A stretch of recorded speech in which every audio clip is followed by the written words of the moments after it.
Kita lanjut bahas spoiler Wudong Qiankun Season 4 episode 7. Oke lah, nggak usah cacat banyak bacot, kita langsung masuk aja ke pembahasan.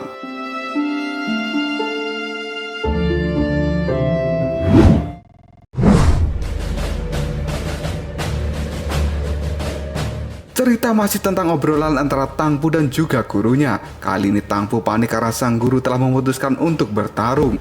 Padahal kondisi tubuhnya masih terluka karena pertarungan sebelumnya. Namun sang guru tidak mempermasalahkan akan hal itu karena dia memiliki kekuatan Yuan ribuan tahun. Ditambah memiliki batu simbol yang melahap. Dia yakin bahwa dirinya bisa membunuh satu atau dua Raja Yimo itu, meskipun kemungkinannya sangat kecil.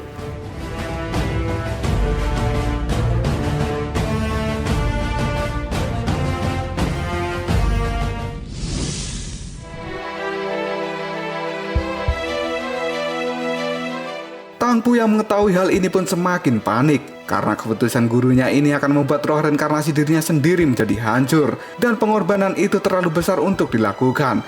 Namun sang guru mengatakan bahwa pengorbanannya tidaklah besar. Dia telah hidup selama ribuan tahun, juga telah memiliki banyak pengalaman, baik itu kekalahan maupun kemenangan. Namun hidup dan mati, sedih karena berpisah dan senang karena bisa berkumpul adalah pengalaman yang paling berharga untuk diingat. Sang guru pun puas dan bersyukur berkat adanya bunga-bunga, rerumputan, pepohonan, serta makhluk yang hidup di tempat ini. Dan dia akan merasa sedih jika semua itu dihancurkan oleh iblis Yimo, yang pada akhirnya hidup tanpa hal-hal indah ini hanyalah akan menjadikan seseorang bagikan seekor anjing.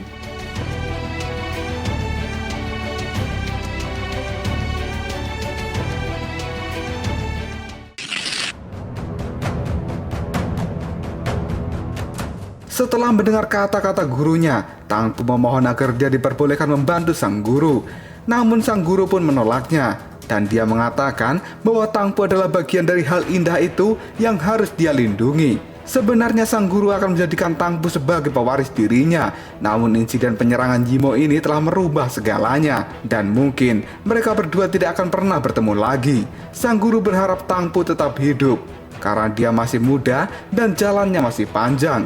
Dengan begitu mungkin di masa depan Tang Pu akan bisa memenuhi harapan dari sang guru, dan klan besar terpencil ini tidak akan pernah bisa dihancurkan.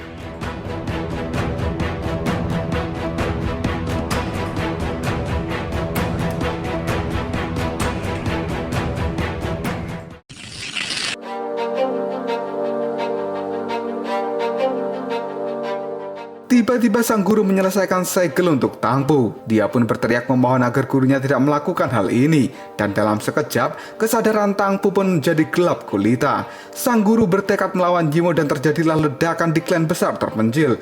Beberapa dekade kemudian semuanya hanya terlihat seperti padang pasir. Tubuh Tang Pu yang tersegel dan menjadi batu pun kali ini retak dan pecah. Dan Tang Pu kini kembali bersama dengan ingatan penuhnya. Dia kemudian berkata, "Guru menyegel dan membuatku tertidur selama beberapa dekade. Dan saat aku terbangun, klan besar terpencil telah tertimbun oleh pasir. Kemakmuran yang ada di masa lalu telah terkubur dan digantikan oleh kesunyian yang tidak berujung, di mana kehidupan tak akan pernah muncul kembali di tempat ini. Aku tidak bisa mencari keberadaan guru, tapi aku juga tidak bisa mendeteksi tanda-tanda dari iblis Yimo.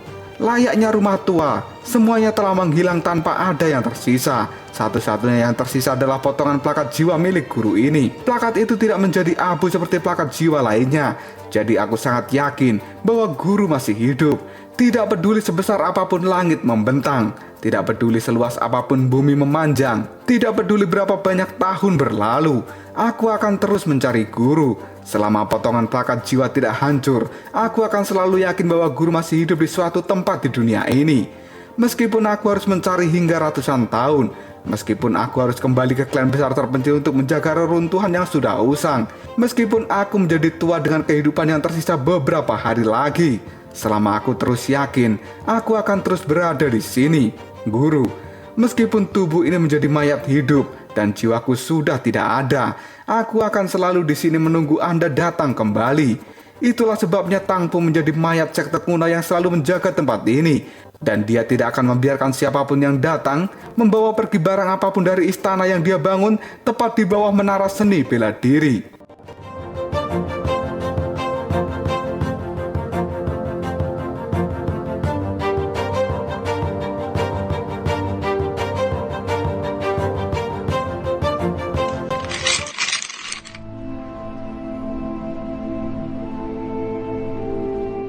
Lindong yang melihat leluhur Simbul dan Tang Po dari tadi berdiri berhadapan pun kali ini bertanya, ada apa dengan mereka? Xiao Diao pun mengatakan bahwa dirinya juga tidak tahu. Sang guru kemudian merasa bersalah karena dirinya Tang Po menjadi seperti ini. Namun Tang Po tidak pernah menyalahkan gurunya sendiri, karena dia merasa sebagai murid sudah sepantasnya dia melindungi apapun yang sudah dipercayakan sang guru kepadanya.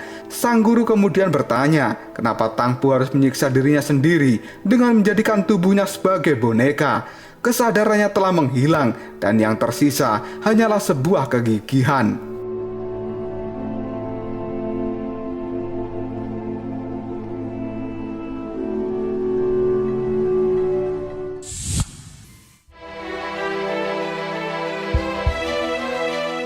Sambil membuka telapak tangannya, Tang Po menunjukkan pecahan pelakat jiwa milik sang guru dan mengatakan bahwa semuanya karena ini.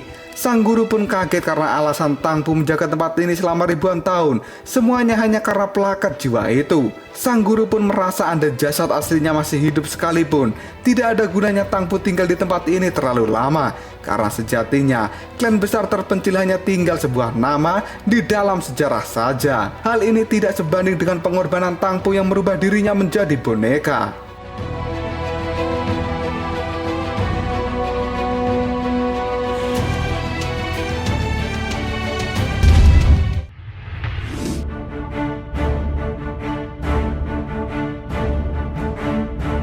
Tang Po kemudian menjawab perkataan gurunya, bahwa dulu sang guru pernah berkata selama dirinya masih hidup, maka klan besar terpencil tidak akan pernah binasa. Untuk alasan itulah Tang Po masih di sini, di mana artinya klan besar terpencil masih hidup hingga saat ini. Sang guru pun merasa Tang Po masih saja keras kepala seperti dulu, meskipun dirinya mendekati kematian. Tang Po kemudian berkata bahwa kebaikan dari sang guru tidak akan pernah dia lupakan. Sang guru pun menyerah melawan keras kepalanya Tang Po ini. Tidak lama setelah itu guru pelahap menoleh pada Lindong dan memanggilnya. Hal itu membuat Lindong menjadi kaget.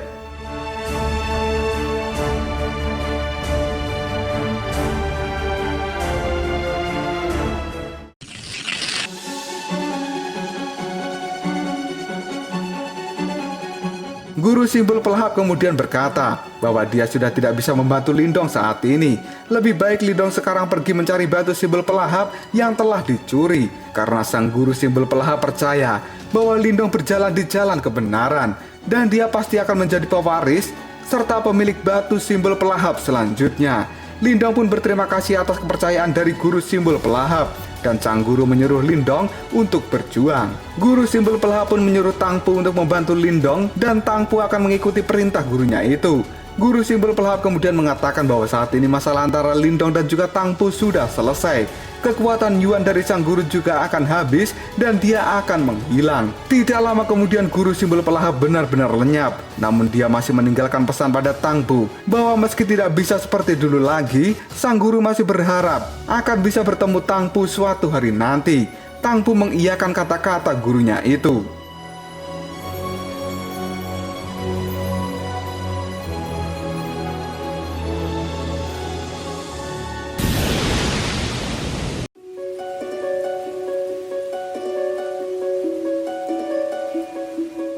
Sambil melihat Tang Po, Lindong berkata, apakah boneka Tang Po ini akan benar-benar membantunya? Namun Xiao Diao menyuruh Lindong untuk bersikap biasa saja.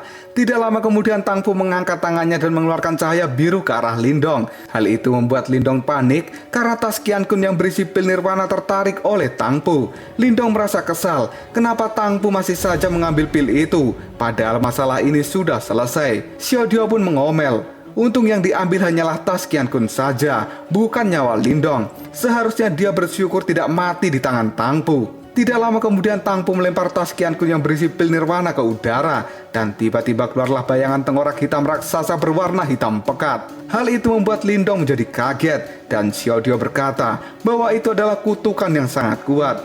Jika Lindong menggunakan pil nirwana itu, nyawanya bisa terancam. Tiba-tiba kutukan itu pun lenyap oleh Tang Po. Hal ini membuat Lindong bingung apa yang sebenarnya akan dilakukan oleh Tang Po.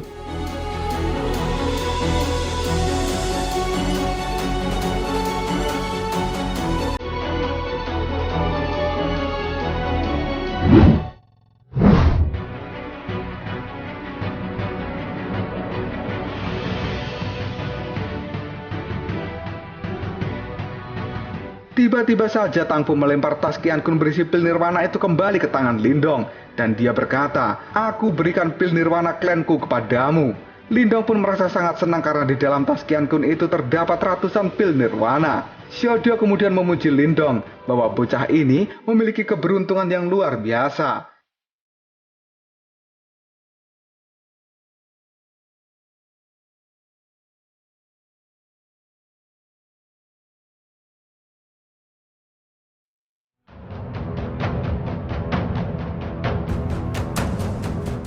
Lalu apakah yang akan terjadi selanjutnya?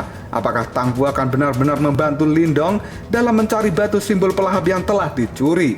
Jika kalian penasaran, tunggu aja jawabannya di next video. Koprol Shop.